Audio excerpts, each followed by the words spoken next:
সুপ্রিয় দর্শক, আসসালামু আলাইকুম। আপনাদের সবাইকে স্বাগত জানাচ্ছি এখনকার আলোচনায়। আপনাদের সঙ্গে আছি আমি সিরাজুল ইসলাম। দর্শক, খুবই গুরুত্বপূর্ণ খবর আছে। প্রথম খবর হচ্ছে, ইরান সরাসরি হুমকি দিয়েছে এবার যদি আমেরিকা এবং ইসরায়েল হামলা চালায় তাহলে যুদ্ধ মধ্যপ্রাচ্যের বাইরে নিয়ে যাওয়া হবে। আপনাদের নিশ্চয়ই গতকালকে বলেছিলাম ইরান এমন হুমকি দিয়েছে যার মাধ্যমে চমক দেখাবে। সেই চমক কী এবং এই যে যুদ্ধ মধ্যপ্রাচ্যের বাইরে নিয়ে যাবে বলল, আসলে সেটা কি, কোথায় নিয়ে যেতে চায়, এ বিষয়ে আলোচনা থাকবে। আর আলোচনা থাকবে ইসরায়েলের প্রধানমন্ত্রী বেনিয়ামিন নেতানিয়াহুকে গ্রেপ্তারের ঘোষণা দিয়েছেন দক্ষিণ কোরিয়ার প্রেসিডেন্ট। তিনি বলেছেন নেতানিয়াহু যদি কখনো দক্ষিণ কোরিয়ায় প্রবেশ করেন তাহলে তাকে গ্রেপ্তার করা হবে। এদিকে ফ্রান্স, ইটালি থেকে আরও কয়েকটা দেশ গাজায় যে সমুদ্র ফ্লোটিলা যাচ্ছিল সেখানকার লোকজনকে আটক করা এবং তাদের উপর নির্যাতন করার জন্য ইসরায়েলের রাষ্ট্রদূতকে তলব করেছে। এপাশে সবচেয়ে বড় যে ইন্টারেস্টিং খবর, যেটার ব্যাপারে হয়তো আপনাদের অনেক আগ্রহ আছে, সেটা হচ্ছে চীন এবং রাশিয়ার দুই প্রেসিডেন্ট যৌথ ঘোষণা দিয়েছেন। তারা বলেছেন বহুকেন্দ্রিক বিশ্ব ব্যবস্থা গড়ে তোলার জন্য চীন এবং রাশিয়া সক্রিয়ভাবে কাজ করছে এবং এই কাজ অব্যাহত রাখবে। পাশাপাশি রাশিয়া এবং চীনের প্রেসিডেন্ট ইরানে হামলার জন্য আমেরিকা এবং ইসরায়েলের নিন্দা জানিয়েছেন। এদিকে এক সপ্তাহের ভিতরে দ্বিতীয়বারের মতো ইরান সফরে গেলেন পাকিস্তানের স্বরাষ্ট্রমন্ত্রী। সুপ্রিয় দর্শক, এই সব বিষয় নিয়েই এখনকার আলোচনা। আশা করি আপনারা শেষ পর্যন্ত সঙ্গে থাকবেন। আর আলোচনা ভালো লাগলে নিশ্চয়ই লাইক, কমেন্ট, শেয়ার করবেন এবং চ্যানেলটি সাবস্ক্রাইব করে সাথেই থাকবেন। দর্শক, চলুন মূল আলোচনায় চলে যাই। প্রথম আলোচনা হচ্ছে, ইসলামী প্রজাতন্ত্র ইরান একেবারে সরাসরি ঘোষণা করেছে এবার যদি ইরানের বিরুদ্ধে হামলা চালানো হয়, আমেরিকা এবং ইসরায়েল যদি হামলা চালায় তাহলে শুধু ইরানের না, মধ্যপ্রাচ্যের বাইরে যুদ্ধ টেনে নিয়ে যাওয়া হবে। অর্থাৎ যুদ্ধকে মধ্যপ্রাচ্যের বাইরে নিয়ে যাওয়া হবে। আপনাদের নিশ্চয়ই খেয়াল আছে, গতকাল আমি বলেছিলাম, ইরানের পররাষ্ট্রমন্ত্রী সাইদ আব্বাস আরাকচি বলেছেন, গতকালকের কথা বলছি, যে এবার যদি আমেরিকা যুদ্ধ শুরু করে তাহলে অনেক চমক থাকবে। আমি বলেছিলাম সেই চমকের ভিতরে কি কি থাকতে পারে। ইরান পরমাণু অস্ত্র ব্যবহার করে ফেলতে পারে, মানে সময়ের পরিক্রমায় তারা পরমাণু অস্ত্র বানিয়ে ফেলবে এবং ব্যবহার করে ফেলতে পারে। পাশাপাশি তারা এমন ক্ষেপণাস্ত্র ব্যবহার করবে যা আমেরিকার ভূখণ্ড পর্যন্ত পৌঁছে যাবে। তাদের হাতে কিন্তু আইসিবিএম অর্থাৎ আন্তঃমহাদেশীয় ব্যালিস্টিক ক্ষেপণাস্ত্র আছে। আজকে আইআরজিসির পক্ষ থেকে ঘটনাটা যথেষ্ট পরিষ্কার করা হয়েছে। আইআরজিসির কমান্ডার তিনি বলেছেন যে এবার যদি আমেরিকা এবং ইসরায়েল ইরানের বিরুদ্ধে আগ্রাসন চালায় তাহলে যুদ্ধ মধ্যপ্রাচ্যের বাইরে চলে যাবে, খেয়াল করুন। আর দ্বিতীয় কথা হচ্ছে যে তিনি একদম ক্লিয়ারলি বলেছেন যে ইরান উপকরণ ব্যবহার করবে এবং নতুন ফ্রন্ট খুলবে যাতে আমেরিকা চমকে যাবে, তাদের জন্য চমক থাকবে, এটা সারপ্রাইজ, বিস্ময় থাকবে। তো এই যে টুলস ব্যবহার করে এমন কিছু উপকরণ ব্যবহার করবে, সেই উপকরণটা কি? আমি মনে করি সেই উপকরণটাই হচ্ছে আমেরিকার মাটিতে ইরানের হামলা করার জন্য ক্ষেপণাস্ত্র ব্যবহার করা। এমন ক্ষেপণাস্ত্র ব্যবহার করবে যে ক্ষেপণাস্ত্র আমেরিকার মাটি পর্যন্ত পৌঁছাবে। এটা হলো উপকরণ। এবং সেই উপকরণ হতে পারে পরমাণু বোমা। অর্থাৎ আমেরিকা যদি বারবার বলছে যে তারা পৃথিবী থেকে ইরানকে মুছে দেবে, যদি ব্যাপারটা তাই হয় তাহলে ইরান একই রকম জবাব দেবে। এইটা মোটামুটি আজকে আইআরজিসির পক্ষ থেকে ক্লিয়ার করা হয়েছে। এর পাশাপাশি আরেকটা জিনিস যেটা বলা হলো যে নতুন ফ্রন্ট খুলবে, কালকে বলেছিল। সেই নতুন ফ্রন্টের ব্যাখ্যা হচ্ছে এইটা, যে মধ্যপ্রাচ্য অঞ্চলের বাইরে নিয়ে যাবে যুদ্ধ, তার মানে আমেরিকায় যুদ্ধ পৌঁছে যাবে। এই বিষয়ে ইঙ্গিত করে ইরানের জাতীয় সংসদের স্পিকার বাকের কলিবাফ একটা পোস্ট দিয়েছেন। তিনি আমেরিকার ভূখণ্ডকে ইঙ্গিত দিয়ে এই পোস্ট করেছেন। সেই পোস্টে বলেছেন, মার্কিন ভাইস প্রেসিডেন্ট জেডি ভ্যান্স তিনি গতকাল একটা বইয়ের মোড়ক উন্মোচন অনুষ্ঠানে তিনি বলেছিলেন যে আসলে আমেরিকা ইরান কেউই আর যুদ্ধ চায় না, শান্তি চায়, চুক্তি চায়। এবং এইরকম যুদ্ধ হলে এই হিলিবিলি অর্থাৎ আমেরিকার একদম প্রান্তিক জনগোষ্ঠী যারা ট্যাক্স দেয়, যুদ্ধের ভেতরে থাকে, মানে যুদ্ধের ক্ষয়ক্ষতি তাদের উপর দিয়েই বেশি যায়, সুযোগ সুবিধা বঞ্চিত ইত্যাদিতে, এই সমস্ত মানুষের জন্য কষ্ট হয়ে যাবে। যদি আর একটা যুদ্ধ হয়। বাকের কলিবাব সেই কথাই বলেছেন যে জেডি ভ্যান্স যেটা বলেছেন কথাটা সত্যি, আমেরিকা যদি আর কোনো রকমের হামলা চালায় তাহলে আমেরিকার প্রান্তিক জনগণ গোষ্ঠী এবং সুবিধা বঞ্চিত লোকজনের উপরেই চাপটা যাবে এবং আমেরিকার এলিট শ্রেণীর লোকজনের কারণে এই পরিস্থিতির মুখে তারা পড়বে। অর্থাৎ আমেরিকায় হামলা হতে পারে, আমেরিকার জনগণ সাফার করতে পারে এবং আমেরিকার জনগণের জন্য তা দুর্বিষহ একটা পরিস্থিতি তৈরি করতে পারে। ইরানের পক্ষ থেকে একেবারে পরিষ্কার করে বলা হয়েছে যে কোনো রকমই ছাড় দেবে না ইরান, কোনো রকমই দ্বিধা করবে না, বরং এবার চূড়ান্ত সিদ্ধান্তমূলক কঠোর জবাব দেবে ইরান। এই কথা ইরানের ঘোষণা, আজকের ঘোষণা। ইরানের মন্ত্রী মিনিস্টার থেকে শুরু করে জাতীয় সংসদের স্পিকার এবং বিভিন্ন পর্যায়ের কমান্ডার তারা সবাই একই কথা বলছে। ফলে ইরান কোনো মতেই থামবে না আমেরিকাকে জবাব দেওয়ার ক্ষেত্রে। এদিকে মজার একটা কথা বলি, যখন এই রকম একটা ব্যাপার স্যাপার, তখন সৌদি আরবের পররাষ্ট্রমন্ত্রী ট্রাম্পকে ধন্যবাদ দিয়েছেন যে হামলা না করে কূটনীতিকে আরও বেশি, কূটনৈতিক প্রচেষ্টাকে আরও বেশি সময় সুযোগ দেওয়ার জন্য। আর এপাশে কাতার বলেছে যে শান্তি প্রতিষ্ঠার জন্য, চুক্তির জন্য পাকিস্তানের মধ্যস্থতায় কাজ চলছে, আলাপ আলোচনা চলছে, বাট এটার জন্য আরও সময় লাগবে। এপাশে ইসরায়েলে ট্রাম্পের একটা বিলবোর্ড টাঙানো হয়েছে, সেখানে বলা হচ্ছে মিস্টার ট্রাম্প আপনি আপনার বাকি কাজ শেষ করুন। তার মানে ইরানের উপর আবার হামলা চালিয়ে ইরানকে তছনছ করে দিন, ইরানের পরমাণু কর্মসূচি ধ্বংস করে দিন, ইরানের জনগণকে ধ্বংস করে দিন, ইত্যাদি ইত্যাদি। ডোনাল্ড ট্রাম্প আজকে সাংবাদিকদের মুখোমুখি হয়েছিলেন। হোয়াইট হাউসের বলরুম তৈরি করা হচ্ছে, সেই উদ্বোধনী কাজের পরে সম্ভবত তিনি আজকে সাংবাদিকদের মুখোমুখি হয়েছিলেন। সেখানে তিনি বলেছেন আমি হয়তো ইসরায়েলের প্রধানমন্ত্রীর পদে নির্বাচন করতে পারি। কিছুদিন আগে তিনি বলেছিলেন যে আমি ভেনিজুয়েলার প্রেসিডেন্ট পদে নির্বাচন করব। এখন তিনি বলছেন যে ইসরায়েলের প্রধানমন্ত্রী পদে তিনি নির্বাচন করবেন এবং তিনি বলছেন যে আমি একটা জনমত জরিপ করেছি, তাতে 91% লোক চাই যে আমি ইসরায়েলের প্রধানমন্ত্রী হই। মানে এই লোকটার মাথায় কি আছে এবং তিনি কি বোঝেন, কি করেন, কি খান, কোথায় কতটুকু ঘুমান আমি জানি না, কিন্তু কী সব বলেন এগুলো আমি বুঝে কুল পাই না। যাই হোক, তারপরে একটা কথা বলা যায় যে তিনি যে ইসরায়েলের প্রধানমন্ত্রী হতে চাচ্ছেন বা হতে পারেন বা হওয়ার আকাঙ্ক্ষা তার ভেতরে আছে, এর অর্থ হচ্ছে যে আসলে তিনি আমেরিকা এবং ইসরায়েলকে আলাদা করে দেখেন না। তার দৃষ্টিতে যেটা ইসরায়েল সেটাই আমেরিকা, আর যেটা আমেরিকা সেটা ইসরায়েল। এবং আমিও এই কথাই বলে থাকি, ইসরায়েল প্রকৃতপক্ষে আলাদা কোনো দেশ না, এটা আমেরিকার 51তম অঙ্গরাজ্য স্টেট অথবা আমেরিকার একটা সামরিক ঘাঁটি, যা রক্ষার দায় দায়িত্ব আমেরিকানদের। সুপ্রিয় দর্শক, ফিলিস্তিন এবং ইসরায়েল প্রসঙ্গ যখন চলে এলো তখন আমি এই প্রসঙ্গে কথাগুলো শেষ করি।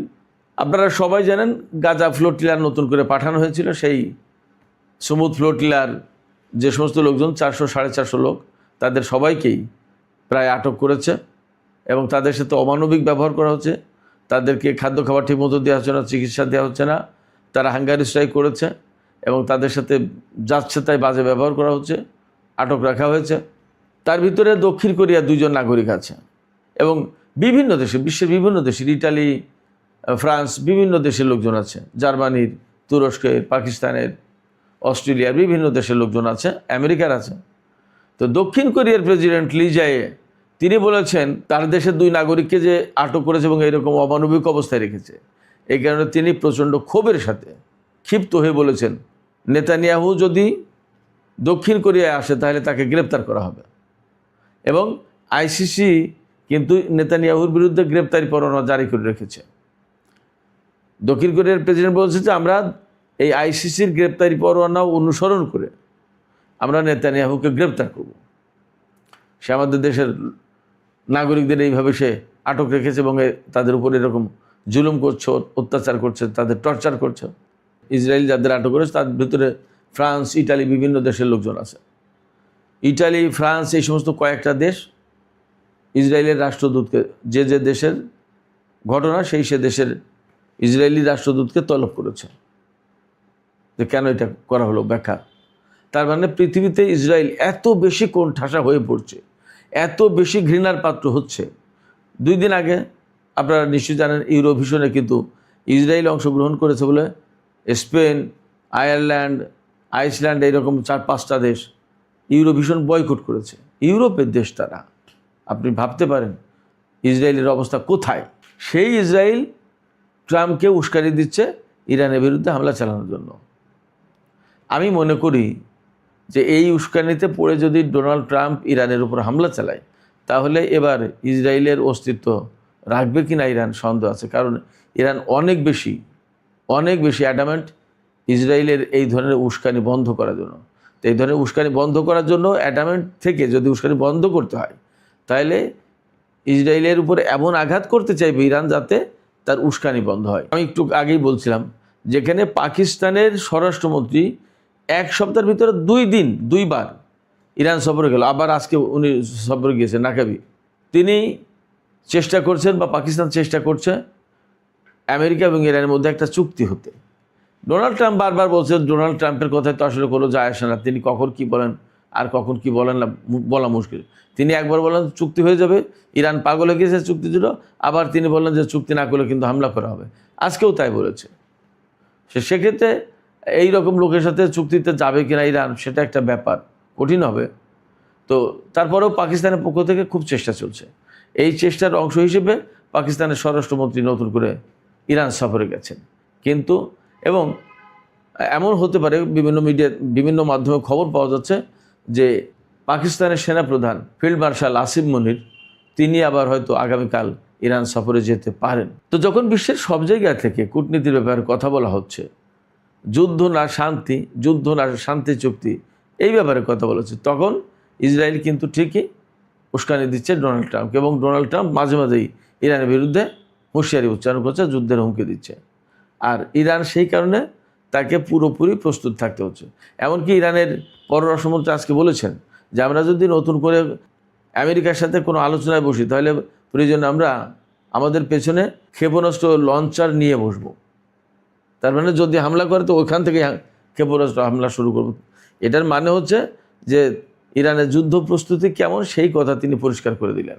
তো এই শান্তির পক্ষে কথা বলেছেন চীনের প্রেসিডেন্ট শি জিনপিং এবং রাশিয়ার প্রেসিডেন্ট ভ্লাদিমির পুতিনও। আপনারা সবাই জানেন গতকালকে প্রেসিডেন্ট পুতিন চীন সফরে এসেছিলেন। তিনি সেখানে গতকাল এবং আজ 2 দিন মিলে মোটমাট ঘন্টা মাপলে 1.5 দিন হবে হয়তোবা, বাট তারিখ হিসেবে 2-3, 19 এবং 20 তারিখ, এই 2 দিন তিনি চীন সফর করলেন এবং আজকে তিনি দেশে ফিরে যাচ্ছেন। তো এই সময় 40টির বেশি চুক্তি হয়েছে। 2 দেশের ভিতরে সম্পর্ক এত বেশি ভালো দেখানো হয়েছে যে ফর্মাল ইনফর্মাল সব রকমের বৈঠক হয়েছে, কথা হয়েছে, চা চক্র হয়েছে পুতিনের সাথে শি জিনপিংয়ের, এবং যৌথ ডিক্লারেশন হয়েছে। ডোনাল্ড ট্রাম্প চীন সফরে যাওয়ার পরে কিন্তু যৌথ ঘোষণায় সই করেনি, যৌথ ঘোষণা আসেনি, কিন্তু শি জিনপিং এবং প্রেসিডেন্ট পুতিনের ভেতরে বৈঠকের পর ফাইনালি যৌথ ঘোষণা দেওয়া হয়েছে। যৌথ ঘোষণায় তারা পরিষ্কার করে ঘোষণা দিয়েছেন যে ইরানের উপরে ইসরায়েল এবং আমেরিকা যে হামলা চালিয়েছে এটা অন্যায় হয়েছে, এটা আন্তর্জাতিক আইন লঙ্ঘন করা হয়েছে, আন্তর্জাতিক সম্পর্কের ক্ষেত্রে যে মৌলিক নীতি আছে সেইটা লঙ্ঘন করা হয়েছে, এবং তারা আমেরিকা ইসরায়েলের নিন্দা জানিয়েছেন। পাশাপাশি রাশিয়ার পক্ষ থেকে ঘোষণা করা হয়েছে ইরানের জন্য রাশিয়ার একেবারে অকুণ্ঠ সমর্থন সবসময় অব্যাহত থাকবে। চীনের প্রেসিডেন্ট একদম সরাসরি বলেছেন যে এই হামলা কোনো মতে গ্রহণযোগ্য না, এবং এখন আর কোনো যুদ্ধ নয়, নতুন করে আর কোনো যুদ্ধ গ্রহণযোগ্য হবে না, বরং আন্তর্জাতিক শান্তি শৃঙ্খলা, মধ্যপ্রাচ্যের স্থিতিশীলতা এবং অর্থনৈতিক স্থিতিশীলতার জন্য জরুরি ভিত্তিতে এই যুদ্ধ বন্ধ করতে হবে। তিনি এটা বলেছেন চীনের প্রেসিডেন্ট শি জিনপিং। পুতিনের এই সফরের সময় যে যৌথ ঘোষণা দেওয়া হয়েছে তাতে বলা হয়েছে চীন এবং রাশিয়া এমন একটা ভিত্তি তৈরি করেছে বা ভিত্তি তৈরি করছে যে ভিত্তির উপর দাঁড়িয়ে থাকবে নতুন বিশ্ব ব্যবস্থা, যে বিশ্ব ব্যবস্থায় কোনো একক দেশের হাতে ক্ষমতা থাকবে না, অন্তত 3 থেকে 4টি দেশের হাতে বিশ্ব ব্যবস্থার গুরুত্বপূর্ণ ক্ষমতা থাকবে, যারা বিশ্ব ব্যবস্থায় গুরুত্বপূর্ণ রোল প্লে করবে। আমি এতদিন ধরে রাশিয়া এবং চীনের যে এই যে বিশ্ব পরিবর্তনের যে মিশন এবং সেখানে ইরানের ইনভলভমেন্ট আছে বলতাম, এই কথা আজকে পুতিন এবং শি জিনপিং তাদের যৌথ ঘোষণায় পরিষ্কার করে দিলেন এবং তারা বলেছেন এই বিশ্ব ব্যবস্থা, নতুন বিশ্ব ব্যবস্থা গড়ে তোলার মূল উদ্দেশ্য এবং কারণ হবে বিশ্বটাকে শান্তিময় করে তোলা, বিশ্বটাকে স্থিতিশীল করা এবং অন্যায়ভাবে কোনো একক দেশের নিপীড়ন নির্যাতন এগুলো থেকে বিশ্বকে রক্ষা করা, বিশ্বটাকে শান্তিময় করে তোলার অংশ হিসেবে এই বিশ্ব ব্যবস্থায় পরিবর্তন আনার জন্য তারা কাজ করছেন, এই কথা বলেছে। তো সব কিছু মিলে আমি সবশেষে আপনাদের অনেকের একটা প্রশ্ন ছিল বা প্রশ্ন থাকতে পারে, সেই প্রশ্নের কৌতূহল আমি নিবারণের জন্য বলি যে ডোনাল্ড ট্রাম্প বেশি আদর কদর সমাদর পেলেন, অভ্যর্থনা পেলেন, তাকে সম্মান দেখানো হলো বেশি নাকি পুতিনকে? আমি আপনাদেরকে বলি পুতিনকে, কারণ বিমানবন্দরে রিসিভ করেছেন পুতিনকে পররাষ্ট্রমন্ত্রী ওয়াং ই। পররাষ্ট্রমন্ত্রী হচ্ছে একেবারে প্রেসিডেন্টের পরেই মূলত তার গুরুত্বপূর্ণ অবস্থান। এরপরে ডোনাল্ড ট্রাম্পকে কিন্তু আরেকটু নিম্নপদস্থ কর্মকর্তা তাকে রিসিভ করেছিলেন এয়ারপোর্টে, পুতিনকে ওয়াং ই রিসিভ করেছেন। এরপরে চীনা প্রেসিডেন্ট শি জিনপিংয়ের সাথে ডোনাল্ড ট্রাম্পের বৈঠক হয়েছে, পুতিনেরও বৈঠক হয়েছে, কিন্তু পুতিনের সাথে বৈঠক বেশি দীর্ঘ হয়েছে এবং ইনফর্মাল বলা যায় চা চক্র হয়েছে। আর পুতিনের সাথে যৌথ ঘোষণায় সই করা হয়েছে এবং যৌথ ঘোষণায় অংশ নিয়েছে চীনা প্রেসিডেন্ট। ডোনাল্ড ট্রাম্পের সময় যৌথ ঘোষণা ছিল না এবং স্বাভাবিকভাবে যে আন্তরিকতা, হাসি খুশি, যে হৃদ্যতা, এটা পুতিনের বেলায় দেখা গেছে, ডোনাল্ড ট্রাম্পের বেলায় এতটা ছিল না। তো সব কিছু মিলে আপনারা যদি জানতে চান যে পুতিনকে সম্মান দেখানো হলো বেশি না ট্রাম্পকে, অবশ্যই পুতিনকে, এতে কোনো সন্দেহ নেই, একদম নির্দ্বিধায় আমি আপনাদেরকে বললাম। সুপ্রিয় দর্শক, এখনকার আলোচনা এ পর্যন্তই। আশা করি আপনাদের অনেক প্রশ্নের জবাব আজকের এই আলোচনা থেকে পরিষ্কার হবে। তবে যাবার আগে আপনাদের কাছেই জানতে চাই, শি জিনপিং এবং পুতিন যে ঘোষণা দিলেন যে বিশ্বকে নিরাপদ, স্থিতিশীল এবং শান্তিময় করে তোলার জন্য তারা বহুকেন্দ্রিক বিশ্ব ব্যবস্থা গড়ে তুলতে চান, এই বিশ্ব ব্যবস্থা আসলে গড়ে তোলা তাদের পক্ষে সম্ভব হবে কিনা, আপনাদের কি মনে হচ্ছে? আপনাদের মতামত কমেন্টে জানাতে পারেন। আর ভিডিও ভালো লাগলে আবারও বলি, লাইক, কমেন্ট, শেয়ার করবেন এবং চ্যানেলটি সাবস্ক্রাইব করে সাথেই থাকবেন। আপনাদের সাবস্ক্রিপশন, অর্থাৎ আপনারা যদি সাবস্ক্রাইব করেন, এই চ্যানেল আরও বহু মানুষের কাছে ছড়িয়ে যাবে, সেই ব্যবস্থাও আপনারা করবেন প্লিজ। আপনাদের সবাইকে অনেক অনেক ধন্যবাদ। আল্লাহ হাফেজ।